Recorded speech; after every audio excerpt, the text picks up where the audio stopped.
Bismillahirrahmanirrahim. Assalamualaikum warahmatullahi wabarakatuh. Alhamdulillahirrahmanirrahim. Wabihi nasta'in wa ala umur dina waddin. Wassalatu wassalamu ala asrafil anbiya'i wal mursalin. Wa ala alihi wa ashabi ajma'in, amma ba'du. Ya ikhwati fillah, kaifa halukum jami'an? Alhamdulillah. Insyaallah nahnu bil khair.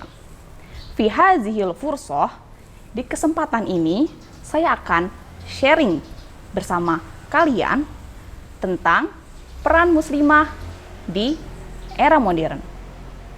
Muslimah, af'ala yuf'ilu, aslama yuslimu. Isim fa'il adalah muslimatun, yang mana dia adalah mu'annas. Namun, jangan berhenti di sini karena semua bisa menyaksikannya.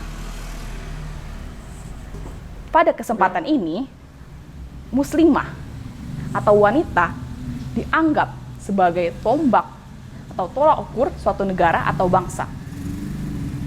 Pada kitab tarbiyah kita akan menemukan Madrasatul Ula.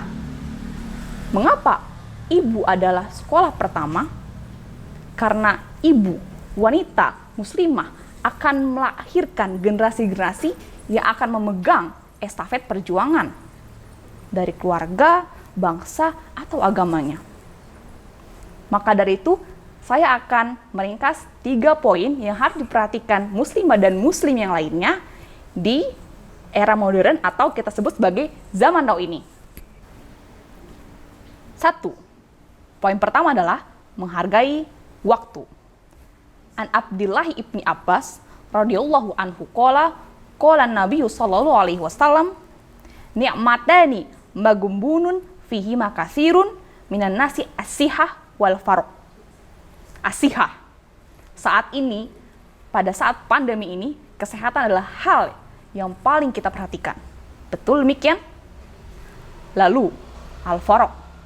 Ketika kita diliburkan sekolah, ketika pekerjaan dilarikan kepada tempat di mana kita berdiam, yaitu di rumah, maka waktu luang akan sedikit lebih banyak dari biasanya, bukan? Nah, disitulah kita ditantang untuk memberikan apa saja yang dapat kita lakukan pada kesehatan dan juga pada waktu luang. Banyak dari kita yang berpikir, saya akan dapat mengerjakan pekerjaan ini jika waktu luang. Namun, pada nyatanya ketika waktu luang pun, apa yang terjadi? Maka dari itu, alaina anastafida kasiron min hadhil awqatil faragh bi'amalin hasanatin bi'amalin mufidatin.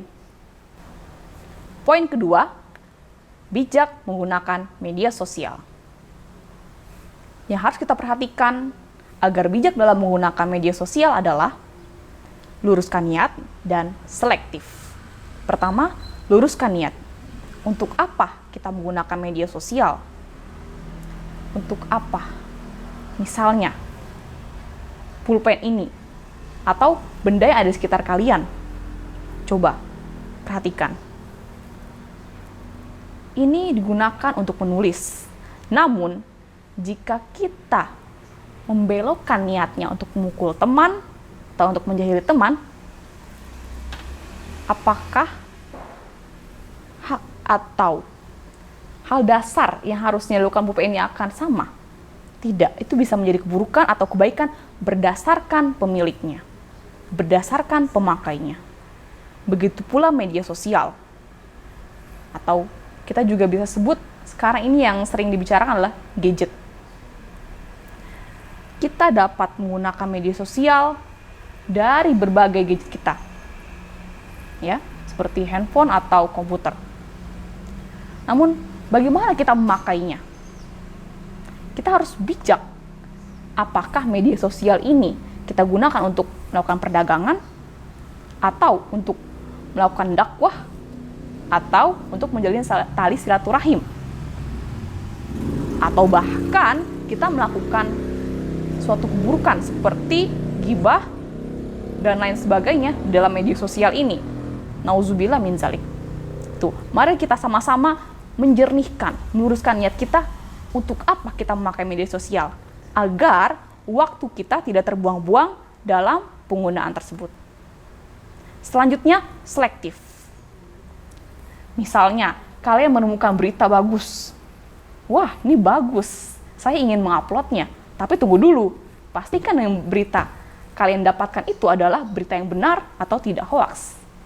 Jangan-jangan kita ingin mengupload berita bukan hanya untuk memberitahukan, tapi untuk hebohan semata. Sekarang ini kita telah dihebohkan dengan suatu fakta atau mungkin pemberitaan yang sifatnya tidak jelas atau bahkan bohong, hoax.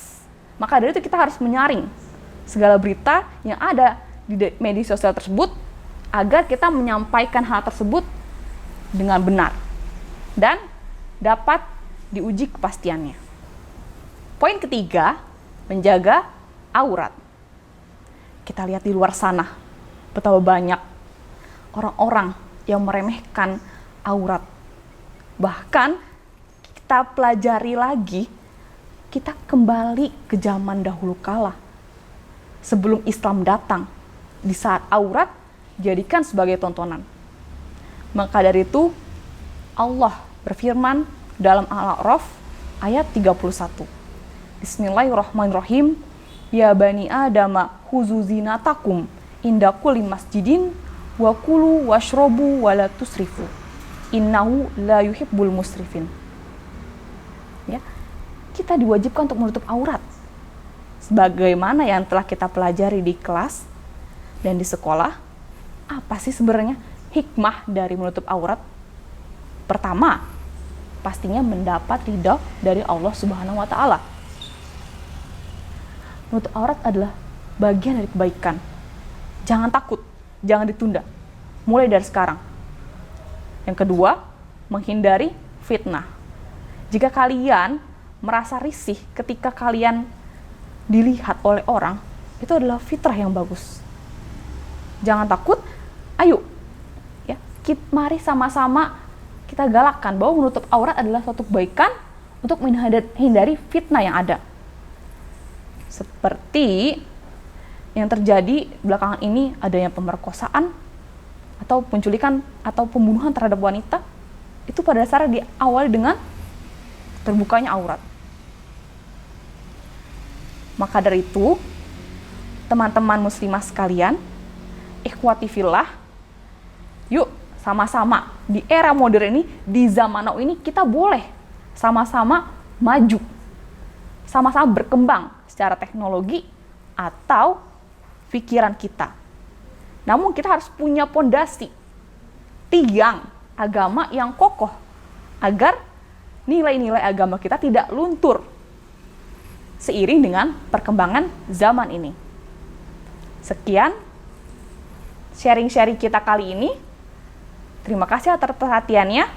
Wassalamualaikum warahmatullahi wabarakatuh.